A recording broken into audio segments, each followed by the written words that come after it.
So I've been using the Redragon K556 Pro for about 2 months now, and I have some thoughts. To start off, why did I buy this keyboard essentially? Well, one, I was looking for a full-size keyboard. I am a fan of the number pad. Two, I was looking for a wireless version, so that's why I bought the Pro version. Can be, wired or wireless. On top of that, it has Bluetooth too. It also has, wired connection, and I wanted to make sure that it had Type C because one charger cable for everything essentially, and it just makes more sense in today's world, right?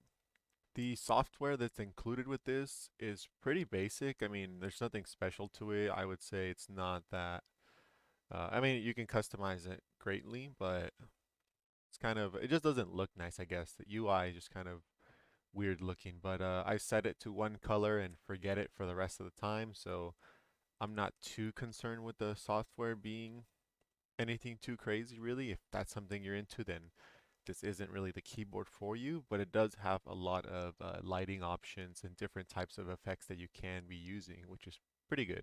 Now, this keyboard cost me $60 at the time. I don't know what it's going for now, but 60 bucks for a wireless, wired, Type C, Bluetooth keyboard. Uh, that's mechanical, pretty nice. However, I did end up changing the keycaps from the stock keycaps to the HyperX pudding keycaps. They just shine through a little bit brighter, as you guys will see in this video.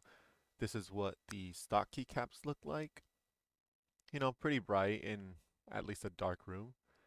And then this is what the HyperX pudding keycaps look like, which in my opinion, it just looks significantly better.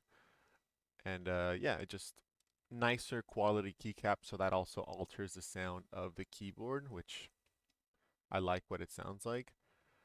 Another thing that I did end up doing to this was it did come with red switches, and it was kind of misleading because a lot of videos that I watched online, they had extra keycaps, right? But they were included with like two reds, two blues, two blacks or browns, I believe.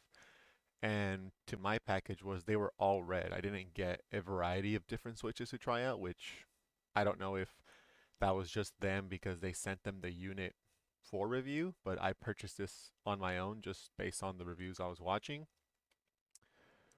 And yeah, I ended up switching them out. So I ended up buying these $10 Otemu black switches from Temu actually, and they're really nice. My biggest complaint for the keyboard was the red switches were 45 grams, I believe, of actuation pressure or something like that.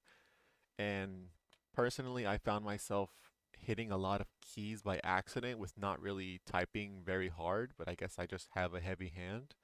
And I upgraded to these Otemu black switches, which are 60 grams, and it's been perfect. I have no complaints anymore. Cost me an extra 10 bucks to buy the switches and get them set up, which definitely worth it in my opinion. As far as the build quality for this keyboard, it's solid, man. I don't know what to tell you, you know. It's seems to be all metal aluminum framing, and there's not really any plastic. The only plastic on here are the little feet, I would say. Everything else is metal or aluminum. It weighs about 1.35 pounds, which is not very heavy. And I am very happy with this purchase. So again, I believe it depends on what you're trying to get from a keyboard. I was looking for a full-size keyboard with a number pad, mechanical switches for maybe gaming here and there, although I game on a controller most times. Type C if it has a cable, and wireless, really. Just less cables is better, but having the option to be plugged in if you need to is nice also. So those are my final thoughts on this keyboard. Would I recommend it? Definitely. It's very nice.